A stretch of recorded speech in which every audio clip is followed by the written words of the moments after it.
Tuesday on Radio 4, Sir Ian McKellen. I'd say nice round buns, Peter, filled with cream. Yummy. Talks to Kirsty Young. I always find it best to beat them until they're really stiff. Erect, you might say. Well, I might say. Unfulfilling his fantasy. A cake by any other name is a cake. In this week's Desert Island Discs with extra cream. And now on BBC Radio 4, it's time to put on your walking boots and raincoat as we join Jane Smith on her country walk.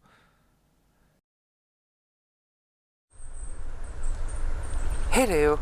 On today's country walk, I'm walking through the Thurlestone Forest in southwest Devon.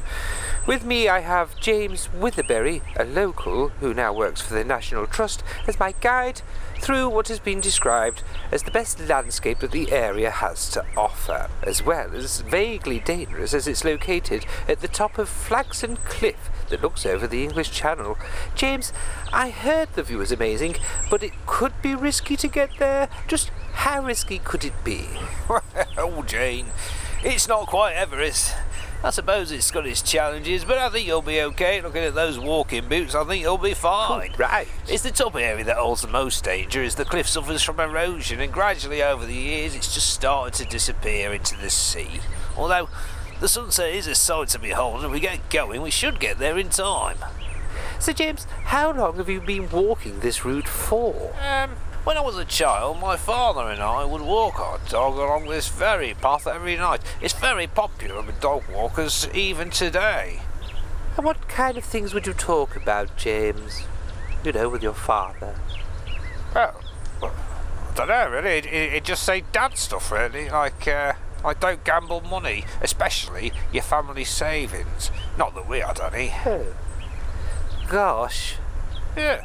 I mean, sometimes he'd talk about the times his grandfather would sit him on his knee and they'd eat toffees together, which I always thought was a bit odd, but whatever.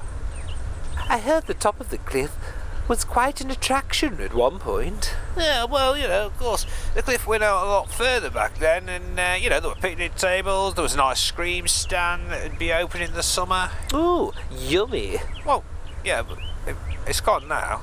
Oh. Did it fall into the sea, James? No. It was a particularly hot summer, and Mr. Fryer, the owner of the ice cream stand, well, I don't know, I guess no one anticipated just how hot it was going to be. I don't understand. What about the ice cream stand? Well, yeah, it melted, you see. Poor Mr. Fryer. He opened a paper shop in the town after that, but that winter it was very windy and, you know, it blew away. Oh, look out. Oh, well, sorry. You did say people walk their dogs here, James.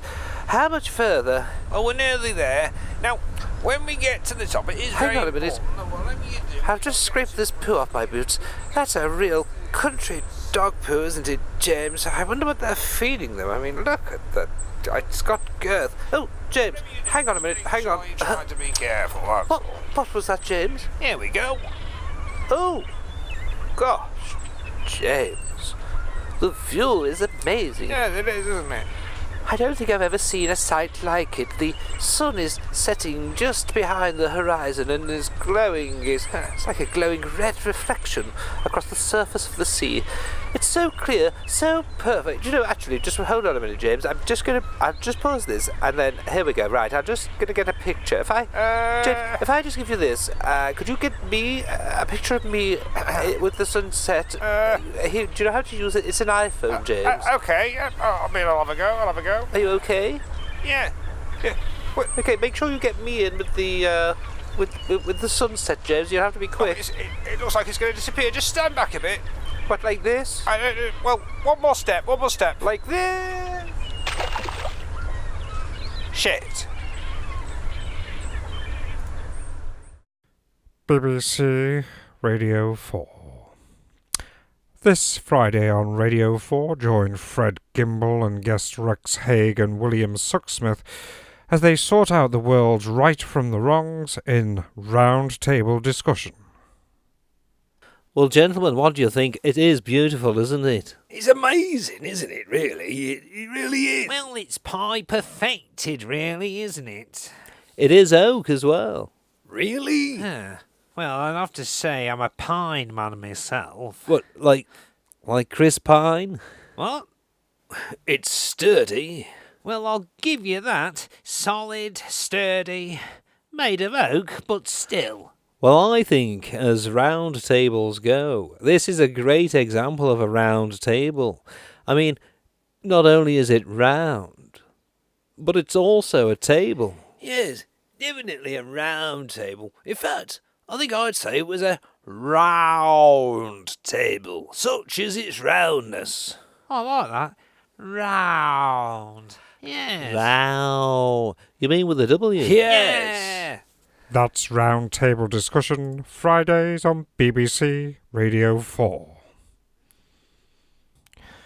And now on Radio 4, it's Martin Reece's turn to bring his own book in Book From Home in this week's edition of Book It Bedtime.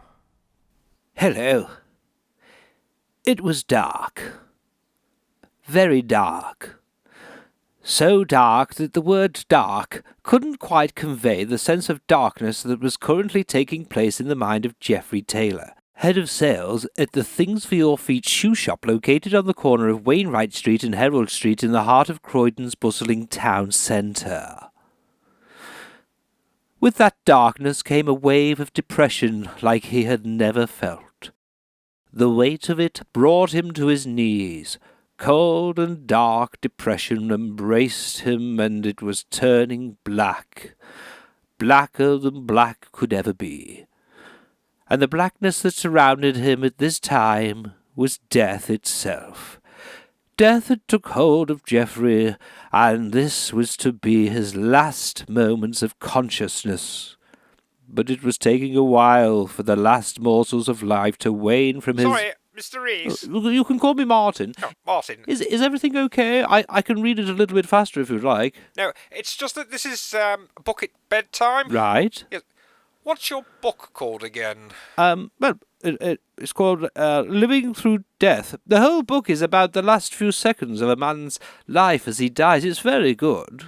You see, this book really isn't the sort of thing our listeners are going to want to hear before bed. At least I don't think so. Are you sure? I've read it before. I found it a compelling read. Well, you see, it's the demographic. Older people like to listen. Older people who might, say, for example, not want to come to terms with the intricate details of death just before bed. I mean, do you have anything else? Something a bit lighter. I mean, not necessarily funny, but just happy, you know. A nice book. Well, no. Well, I didn't think I needed to bring an alternative book. Well, we can't read that. Hold on a minute. I'll see if I can find something. Usually my assistant has something... Oh, well, I suppose this might do. Mr. Tickle. Yes, well, my assistant, Laura, you see. It's her daughter's. She must have left it here, but it's the only thing we've got aside from this operating manual for the mixing console. It's okay, it's the 2017 edition of Mr. Tickle. Yeah, it's written by Roger Hargreaves' son. Really? Andrew Hargreaves? Yeah. Well, I never. Yes. Do you know him? Yes, very well. He hated his father. They never got along. They'd argue whenever they met, and, well, it just wasn't very nice. I guess they sorted things out, though. That's good. There's no point spending your life hating everything about someone. It's too much effort.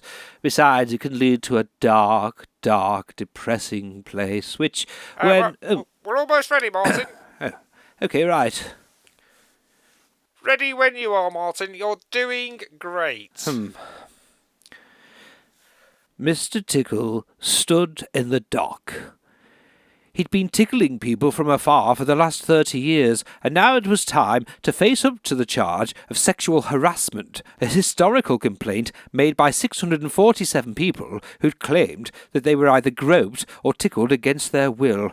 Things weren't going well for Mr. Tickle, as he couldn't resist tickling everyone in the court, which really annoyed the judge and the barristers. Actually, sorry, Martin. Can you read the operating manual for the mixing console instead? And now on BBC Radio 4, things are coming to a head for Jack Blutit in tonight's episode of The Archers. Easy, Bertha, easy, Bertha. Get down, Shep. Morning, Arthur. Morning, Gladys. Those cows are frisky today. Bertha won't leave me alone.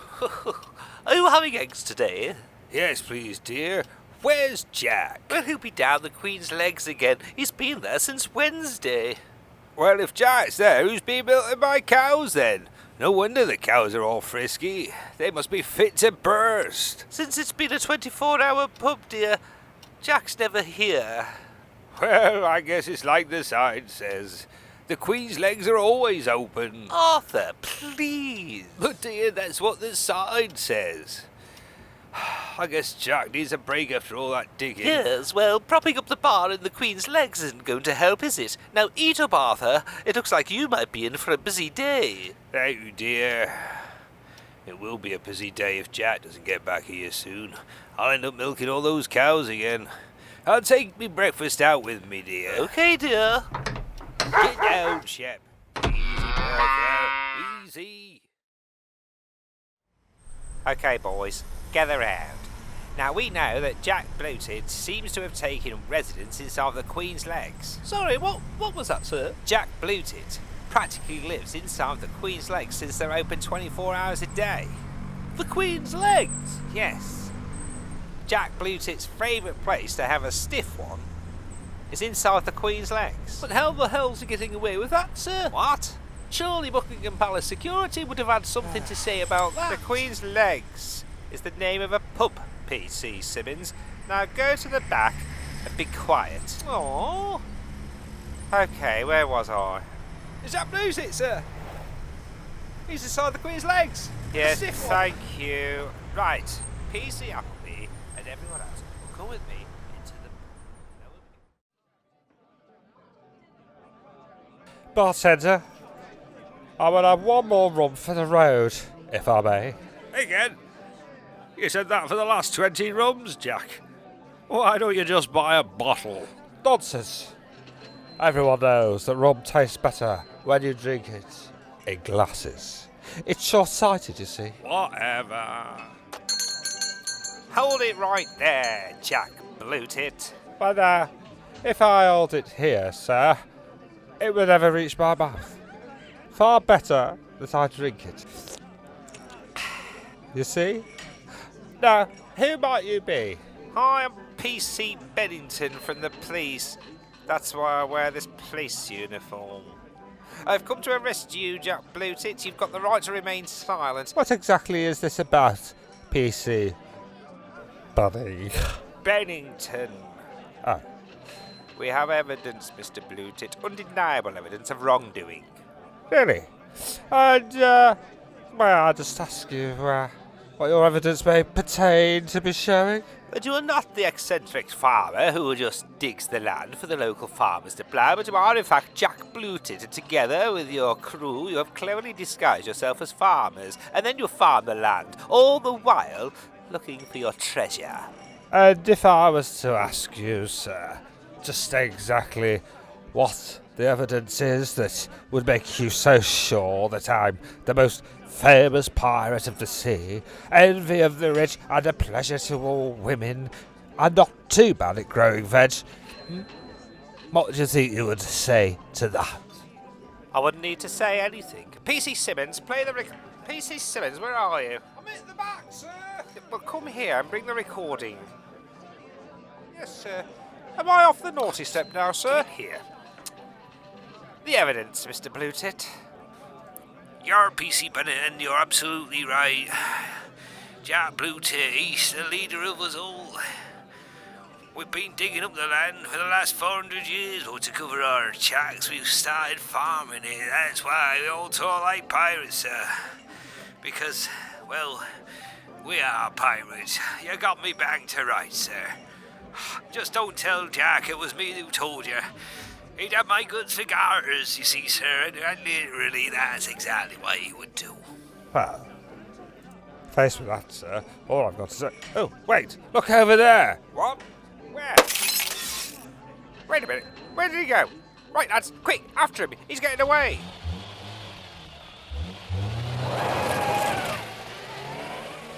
This is PC Bennington. We are in hot pursuit of Jack Bloated, believed to be a pirate of the sea. He is driving a Black Pearl registration Bravo Polo 1.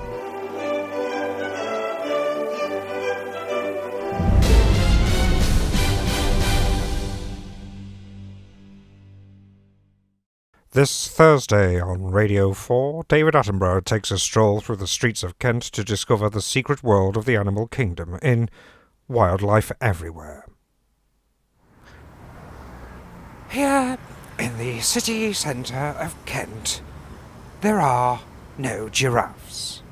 There are no wild buffaloes, no alligators, penguins, or even lizards.